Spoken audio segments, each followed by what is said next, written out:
All right, good morning, everyone. It's 10 o'clock, so we're going to get this brief webinar started so that we have enough time to fire through everything. My name is Steve Jerkin. I'm Director of Interactive Solutions for Marquette Group. I was at the ILM East conference that was put on by BIA Kelsey a couple of weeks ago, and I was joined there by my co-director, Gary Richmond. Good morning, all. So we're going to get started here. We've got a full 45 minutes ready for this webinar. If there are any questions, please raise your hand using the webinar. That way we make sure that we have enough time to get through everything. Otherwise, at the end of the presentation, we will make sure to have our contact information so that if you have any questions about any of the screenshots that we show you or any of the content, you can send over a question or give us a quick call.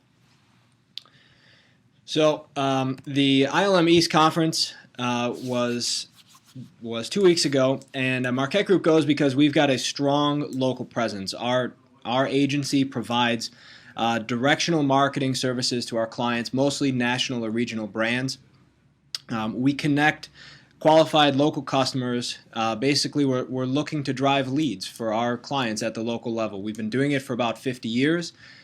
Through mediums that are long-standing, such as the print yellow pages.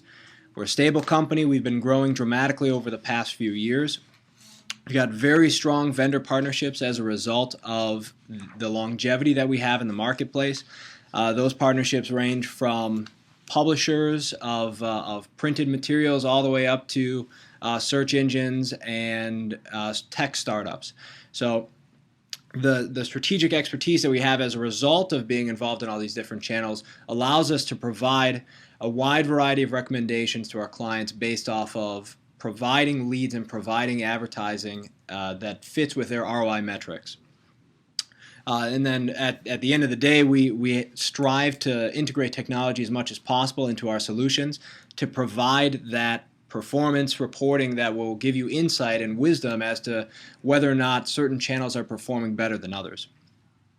And with our 5 offices across North America, Marquette Group has a focus on having personnel that are ready and able to assist with all of our clients' issues. So this is the standard slide about who we are as a company and the services that we typically provide. We're going to touch briefly on all 4 of these segments here.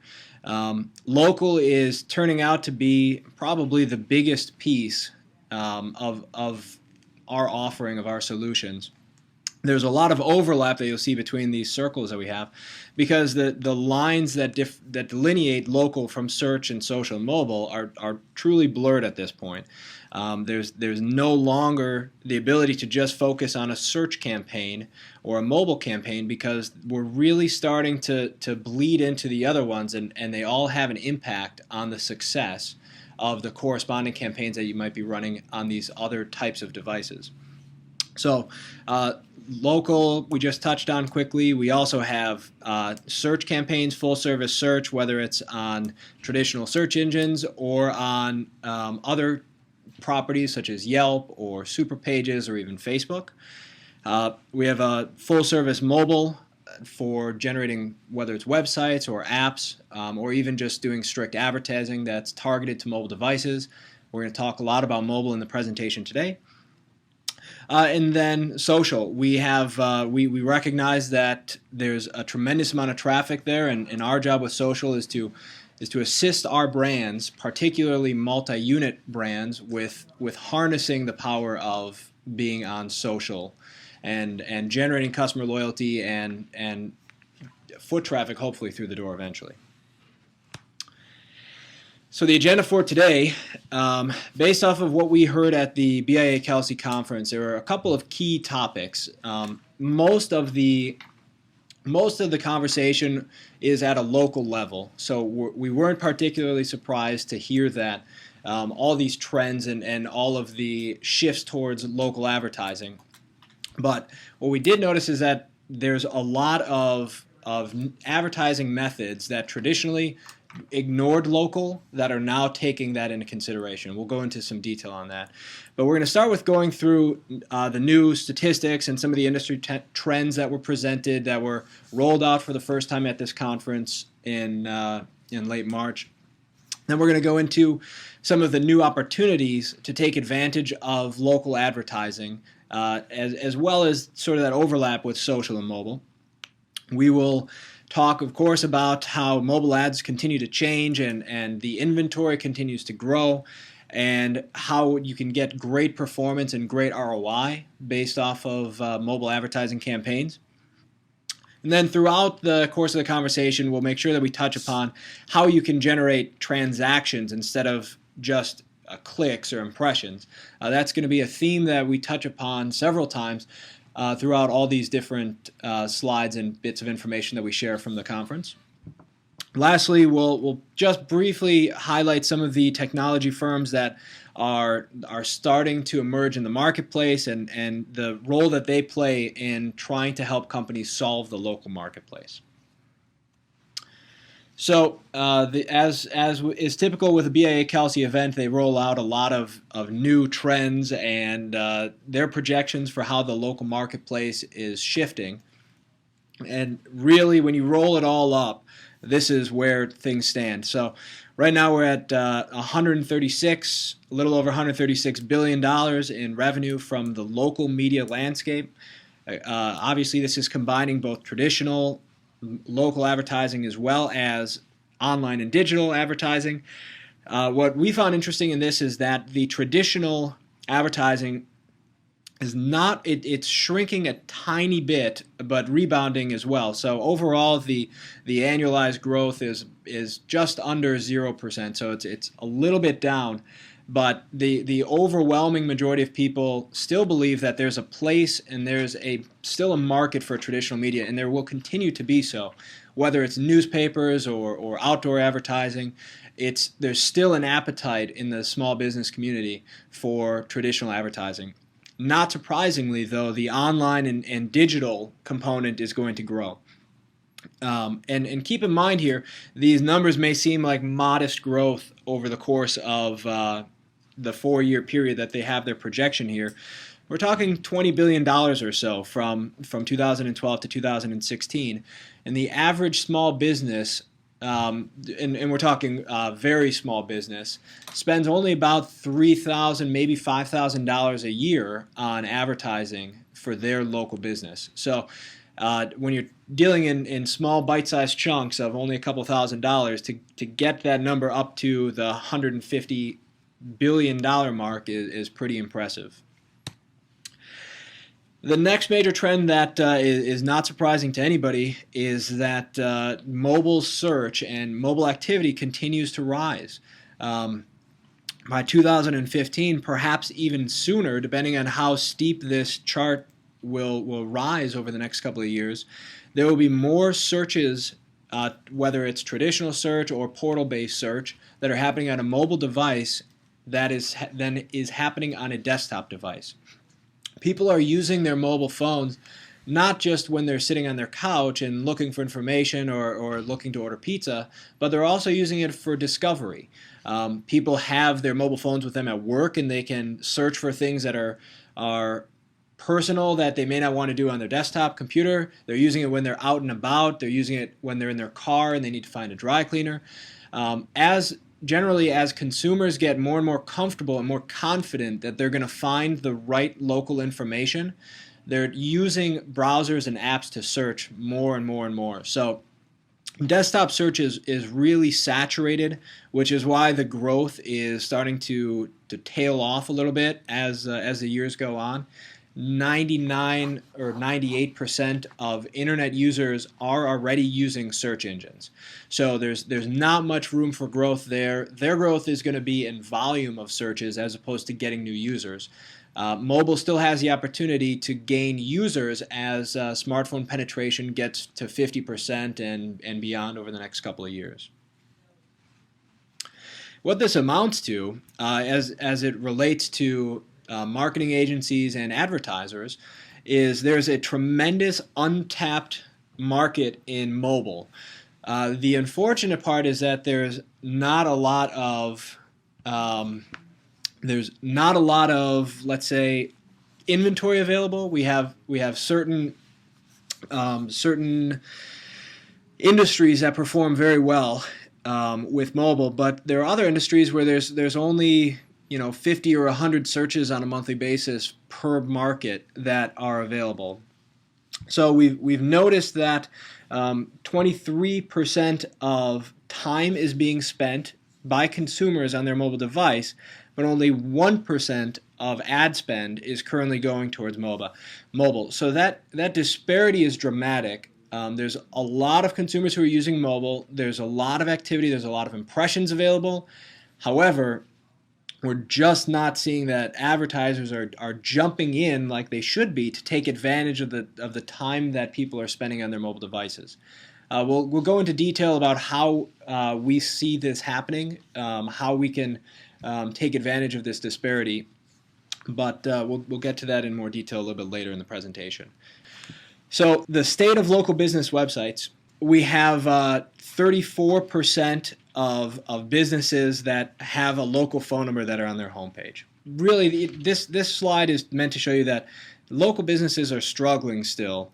And what we found at Marquette Group is this doesn't relate just to the small business owner who's got a restaurant or a spa with one location, but this is also true for multi-unit brands that have thousands or hundreds of locations spread across the country, that a lot of them don't have that actual URL that will be generalized or focused on that one location. Also, we've got 25% of people that don't have an email address on their homepage. Again, this is basic 101 type of internet marketing, but we've got a significant opportunity for providing a better experience for the customer. And when you're a multi-unit brand, you do have that opportunity to have those unique URLs that have lead generation forms and have phone numbers and have the email address to contact them. So we're not really at the point of saturation yet for small businesses. So it seems like I'm going to pause there because it seems like we've got a bit of a technical difficulty here.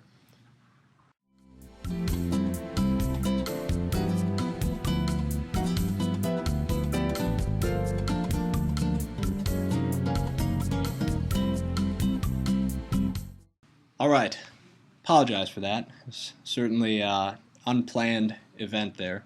So I'm going to head back here to the past couple of slides that I was talking about while I was trying to also figure out if things were working or not. So this is the slide that I was referring to as far as comparing the consumer time spent versus the ad spending that's taking place by advertisers. So consumers are spending 23% of their time using mobile devices to consume media and to consume information. And right now we've only got 1% of advertisers that are taking advantage, or 1% of the spend is being dedicated to mobile. As I mentioned before, we do have a bit of an issue where there's not inventory available per se. Certain industries, there's only a couple searches that are being conducted. However, this is really changing. There's a lot of people that are entering the market to help solve this disparity.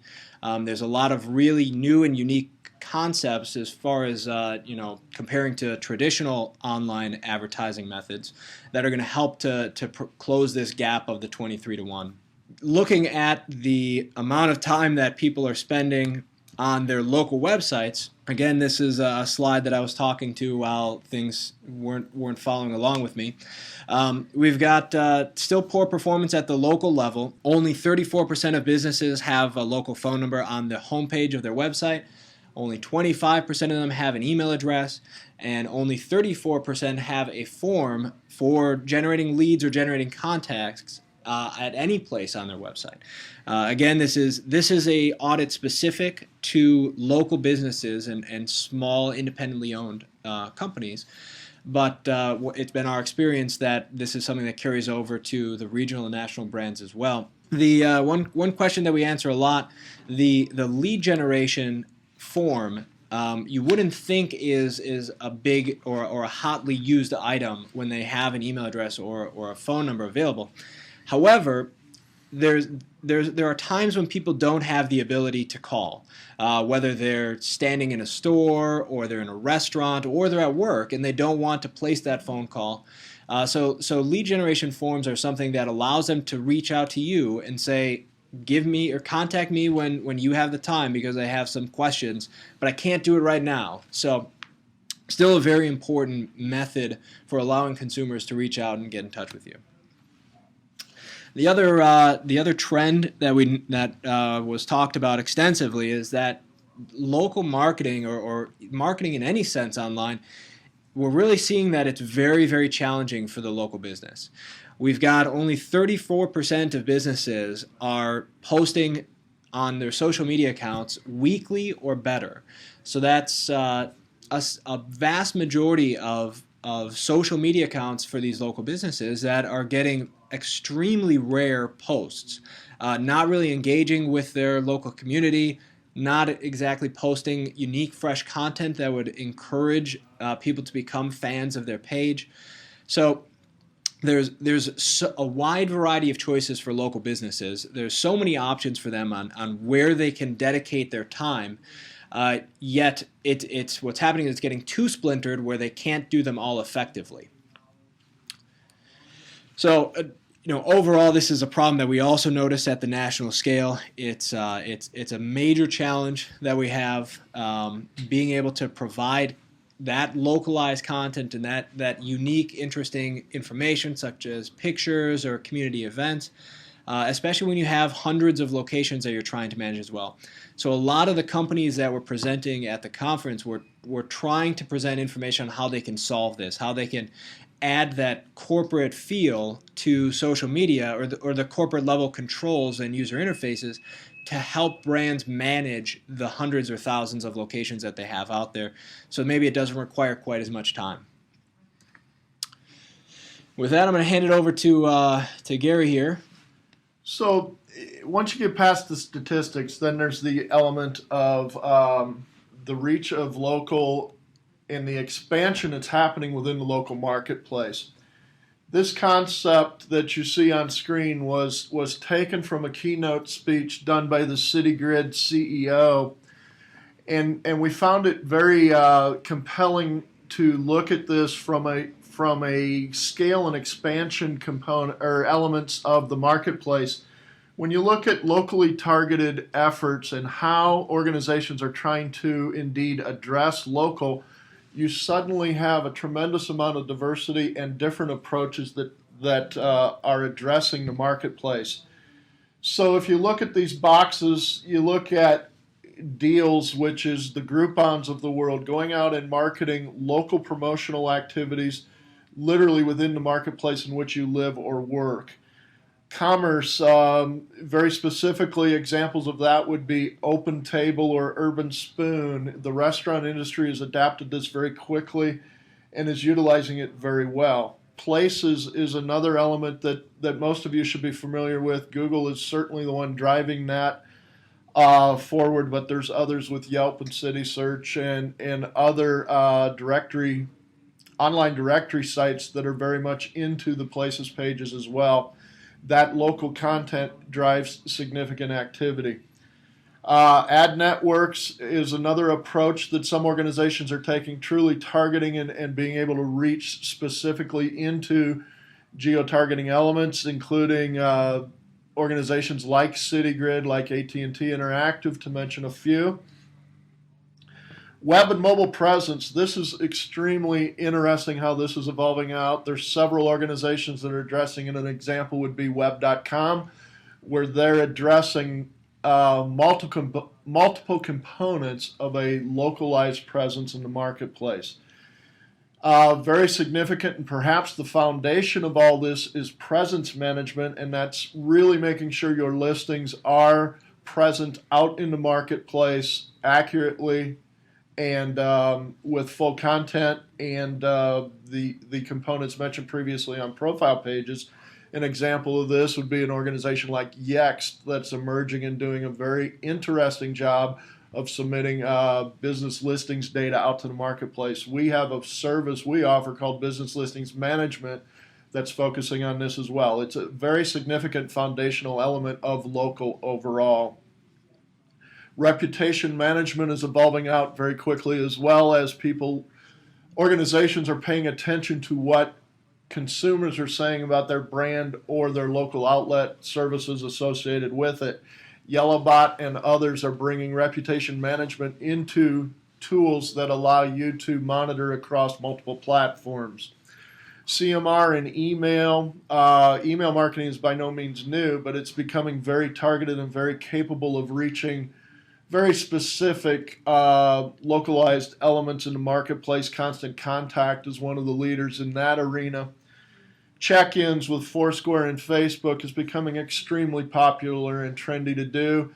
It's a cross-application, very serious cross-application of both mobile and social. Many of these are indeed influencing mobile and social. And then performance marketing, paying by performance, typically by call or by click. And some of the leaders in that, one example would be Marchex bringing forward a pay-per-call model that is indeed very intriguing and very targeted in the marketplace. So when you look at this and you think about the application of this sort of cross approach or synergistic approach towards reaching the local marketplace, a classic example of that is something that was discussed at the conference in a way that Amex is going to market with this closed loop concept. Amex or American Express is sitting on a great deal of user information, targeted demographic capabilities, and ultimately retail information, organizations that accept their credit cards, and that cross combination is allowing them to create a closed loop marketing environment that you see illustrated here, where they can go out and aggregate card members and merchant information and bring all this magic together in a local targeted influence where you're combining offers, local information, registered card users, and real-time notifications, so we can in essence target somebody that's in a store with an offer that's holding an American Express card within a facility that accepts American Express. You also have the delivery tools that are shown there, and that's an evolving element as well with the Foursquares and Facebooks and Twitters, so on and so forth. There's very interesting things that are happening with Amex. They're doing a great job of utilizing all this information that they have available to them, because for every check-in that they get and every Twitter account that they link to a card that they have, they get all the home information for that user. They already have all the transaction history, and they can use that data to provide information back to the merchant side and say, here's the demographics of the people that are interacting with your brand, and here are the people that ended up purchasing based off of the links that we had. So being able to have that full scope, the full circle of transactions and check-ins and user information is really powerful. A lot of very, very large organizations are trying to take care of this right now. PayPal and eBay are also going through a similar effort to be able to capture those transactions and link it to all this other activity like check-ins and whatnot. So this is something that we'll continue to see a lot of evolution very, very quickly on. So as you look at another element of social, mobile, and quite frankly, the overarching local that drives all this is the element of the Facebook going public and the need that they're going to have in driving revenue to associate basically the value that's being generated by their public offering. So if you look at the fact that they've, over the course of the next few years, have to drive more revenue stream than what Google is currently driving, it's a very significant growth curve, and it's going to have a tremendous influence on the local market. If you look at some of the things that we think Facebook will be influencing in the way that they're going to go to market, it covers the bullet points that you see here, including expanding outside of their current display network. We think they're going to ultimately be a huge player in the local and in the ability to target. They're probably going to enter into currency and transactional activity. I've mentioned the targeting. We believe they'll work hard to fix their search capabilities within their site, monetize mobile users, potentially bringing a tremendous amount of newfound scale and price disruption to the local marketplace. If Facebook seriously approaches trying to monetize their site, we believe it's going to be a huge game changer moving forward. The big ones here are really fixing the search engine and getting into currency and transactions. The Facebook credits, they have hundreds and hundreds of millions of users worldwide, and they could, in theory, create a global currency that they're in charge of. So I'm sure there would be a lot of restrictions on it, and the SEC would have something to say about it, as well as the World Bank. But they have the ability to really make a tremendous amount of money in transactions, and same with search. So they're capturing virtually 0% of the search engine traffic right now, because their search engine is meant for finding friends that you already have, or very, very loosely being able to find businesses based off of the exact name search. So it's horribly broken. They're actually undergoing a major search revamp right now. They have some former Google engineers that are leading up a team to be able to take advantage of all that data that they have, all of the posts that people have, the demographic information, to be able to use that information to help people discover new people or new places around them. So as we transition out of that into a look at mobile and the growth capabilities that are within mobile and the local element, if you look at projection of mobile spending over the next couple of years, and these are, again, BIA Kelsey numbers, you see some significant growth curve with mobile and the overall ad spending. It really today reaches across search, display, SMS, and video. There's probably going to be some newfound evolution to that as well. But again, there's a tremendous amount of upside potential with mobile. If you look at ad performance itself within mobile, locally targeted mobile search ads have very high click-through rates. We're seeing numbers approaching 6%. Additionally, you see call-in rate very significant across both browser and app. It's a very interesting dialogue that's going on right now on the app versus browser usage, and how mobile is truly going to evolve out. And it's really, at this point, a combination of both. There's pros and cons to both sides of that equation. So the mobile ad revolution, or evolution, we think is going to include other variations of monetization. You see search, local listings, transactional, check-ins, deals, pay-per-call, and again, we've already mentioned Facebook. And there will probably be ways that we don't even envision at the moment. There's applications being driven that will allow the mobile phone to, quite frankly, be currency itself. And you'll ring up charges against your phone bill. So there's a number of things out in the marketplace that I think will continue to evolve very quickly, and mobile is going to be the center of that. So with the new ad technology that we saw at the conference, one thing became clear, that it's not just about targeting on search, and it's certainly not about targeting on display. The massive amounts of display traffic that's available on mobile is really exciting, because there's, when you think about all the apps in Pandora and the games like Angry Birds that are being played, there's billions of impressions that are taking place. You can target those so that you could display local ads, which is a great channel, but it's not the answer to advertising on mobile. What we're finding is that there's going to be some brand new technologies that are disruptive, that are going to be how we take advantage of mobile. Being able to tell when users are within proximity to one of your stores and push them advertising. Being able to reward people for being the mayor or for having multiple check-ins.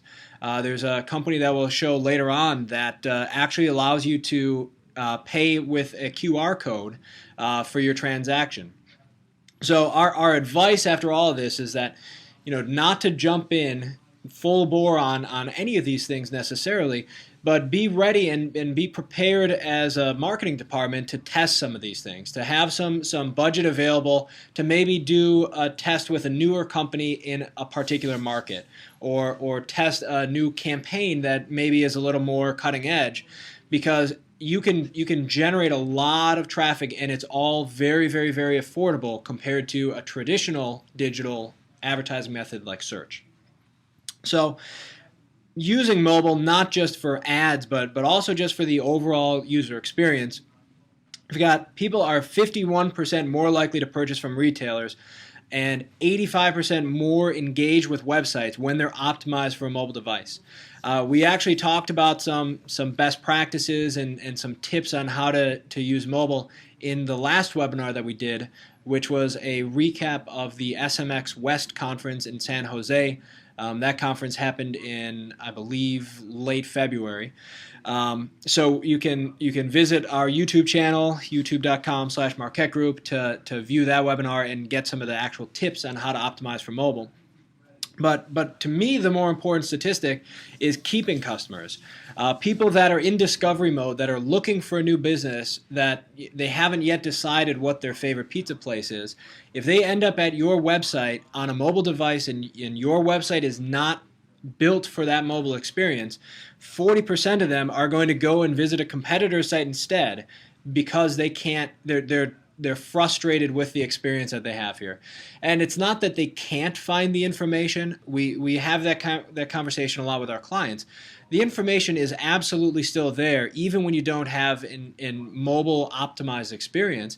It's that they're doing other things. People are distracted when they're using mobile devices, whether it's they're sitting in the car or they're picking their kids up from school. They don't have that full focus on the little tiny screen to hunt through and find your phone number or the information that they're looking for. I think it's important to note here, and you'll notice at the bottom right-hand side of the screen, there's a statistic about secondary action rate. When you think about local, there's a whole new mindset that comes into play, that it's not just all about searches, volume of clicks, so on and so forth. There's a number of downstream events that are going to happen. It's not always an instantaneous result, but one of the things that's very interesting is when you start looking at secondary actions. So somebody sees your ad, but then what do they do with it beyond that? What is the follow-up, follow-through, click on, whatever it may be? But there's a whole new element of measurement that's going to continue to come forward, and one of those is just that secondary action. And a secondary action rate of 37% on mobile local searches is astounding compared to what you would have on a desktop device. So people are using devices not just for playing around and not just for fun and games, but they're using it to find businesses and call businesses and contact them about services. So it's at the very least, we would hope that all of our clients and prospects have their listings optimized so that when people are searching for them, they can get the correct information. Gary mentioned this a little bit earlier, the old app versus browser debate. A lot of clients will sort of be stuck between, should we build a native app that people can install on their phones through the App Store, and then they can use our device whenever they want, or use our application whenever they want, and we can integrate things like the camera, integrate location a little bit better. Or should we go the browser route and just have a nice HTML5 website that's optimized and can be displayed on any device, as opposed to having to build a native application for each of the different operating systems? Generally speaking, if the App Store is for loyal users and it's for those customers that are already engaged with your brand, and browser is for discovery. It's for people that are looking for new information. And so if depending on where your priority lies with what you're trying to have the function of the app be, if it's for people who are going to find you for the first time and interact with your business, then realistically you should be developing for the browser. And at the end of the day, looking at these statistics here, people have a very narrow range of apps that they use on their phone with any frequency. So I have on my phone right now probably about 60 apps, 70 apps, and looking at these statistics, I fit right in. Using fewer than 7 apps regularly, and only 17% of any smartphone owner, they use more than 10 apps. So that means that 83% of smartphone owners are using less than 10 apps with any regularity. which is a very, very, very low number considering the billions of apps that have been downloaded from the App Store. And then, the worst part about it, unfortunately, is that 26% of every app that's downloaded is used just once. So you probably, for your first entry into mobile, want to be focusing on that browser experience as opposed to trying to develop native apps that might have a little bit different usage. So moving here into sort of the last section that we have for the presentation today, and we're going to run a couple minutes over most likely here based off of the technical difficulties that we had earlier. So I'll apologize yet again for that, but feel free to stay with us past the 45-minute mark. As we mentioned a couple times here on the presentation, the growth in local technology solutions is really exploding in front of us. There's a lot of challenges still. We're looking for somebody to solve local. There are companies certainly that have solved pieces of local, and when you go back to the chart that Gary was showing earlier with all the different emerging local categories, again, a company like Yext that has really done a great job with taking the local listings and solving that problem for businesses. So coming at it instead of, how can I get, more advertisers or how can I get more money, but rather how can I build a technology that will allow this problem to be fixed so that businesses can focus their attention elsewhere. So we're seeing a lot of that, and it's going to go across mobile, it's going to go across mobile websites, social, and of course there'll be more evolutions as things continue to grow in local. But essentially, if the ones that can close a loop on transactions are the ones that are really exciting right now.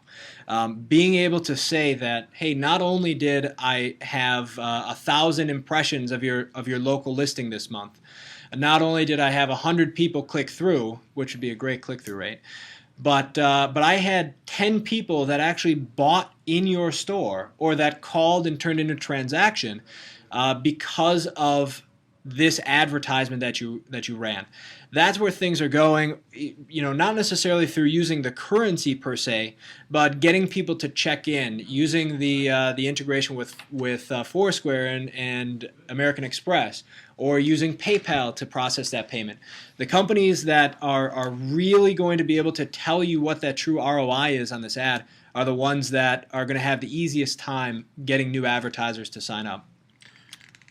One of the things that's going to happen, or what we believe is going to happen, is there's going to be a ton of these emerging companies that are going to be reaching out to customers like those that are on the call today, and everybody's going to claim they have the best mousetrap, and there's going to be a lot of interesting play against this marketplace and the local elements that we've discussed on the phone. So you're going to see an increase in volume of folks trying to sell this marketplace. And I think it's interesting and important to recognize that you've got to look at these organizations for scale, for viability, but additionally, as Steve mentioned earlier, there's a number of ways in local that you can test on a very limited localized scale. So you can pick a small region or a major market in your business and take a look and see if this has traction within your organization or within your business model. So that while there's going to be a ton of these opportunities out there, I think it's important to vet them accordingly and make sense out of the ones that will bring efficiencies to your organization and ultimately move the needle from a sales standpoint. So it's going to be an interesting dichotomy that develops based on the diversification that's happening within this local market. So as an example of this, we have a locally focused technology firm. This one is called LevelUp. I believe they're based out of New York. Could be wrong. But what they're trying to do is provide that transaction experience with a mobile device and have an element of gamification as well, so that the more that you're there, you can integrate that loyalty card type of experience into that transaction. So the advertiser or the merchant can say, if somebody comes and places or buys coffee 5 times, I'm going to give them a $5 gift card. And you use your mobile phone to make that payment using this device here that they have right up here that is actually another smartphone. So that smartphone takes a picture of your QR code so that they can link the transaction together, and your app is synced up with your credit card. So a lot of really unique, I guess is the word I'm looking for, solutions that are out there that are trying to continue to drive home that ROI and to use mobile devices for something that's new and interesting. It's not just going to be the NFC near field communications that are being used for transactions, but again, syncing up your credit card with apps. There's a lot of opportunity out there. And the reason why there's so many people that are getting into this, that are willing to put their necks on the line and develop this new technology and new hardware, as we see here, is again going back to this original slide, that there's billions of dollars of revenue at stake over the next 4 years alone as this continues to grow. So we know that there's going to be massive growth. Nobody knows exactly where it's going to come from. But again, the message that we came home with after this presentation was be prepared and be ready with your budget to do some small tests and to break the rules a little bit and go out of your boundaries of what you normally do to see if you can find that slam dunk of what the next big opportunity would be. Because all of these opportunities, as soon as they get to the breaking point and the level of maturity where there's scale there, they're going to be much more cost effective than some of the advertising methods that people are using right now. And the other thing to bear in mind is with local, and especially when it comes to social and a few of these others, is that the test of success measurement may not look like clicks, calls, and leads. It may have elements of things like foot traffic and loyalty. So you're going to have probably a different yardstick that you use to measure success as well, and that's going to be a bit of a mind shift change that's going to have to take place in the market. Well, that wraps up the presentation for today. Once again, we finished pretty close on time here despite the technical difficulties. We're more than happy to send out the presentation. Just send either your account manager if you're an existing client, or Gary or myself an email, and we'd be more than happy to provide that information. So I think I answered all the questions that were presented. And if there's anything else outside of the scope of this presentation that you'd like to talk to us about, we're generally relatively friendly people, so we're more than happy to talk to you if you have a choice. We will put probably a new recording of this webinar, one that does not have the technical difficulties in the middle of it. We'll be posting that online, so if you want to share with the other individuals of your company, we'll post that on our blog, I believe is where we'll have that recording available. So thank you everybody for joining. Sorry for the technical difficulties, and we'll see you next webinar that we have. Thank you.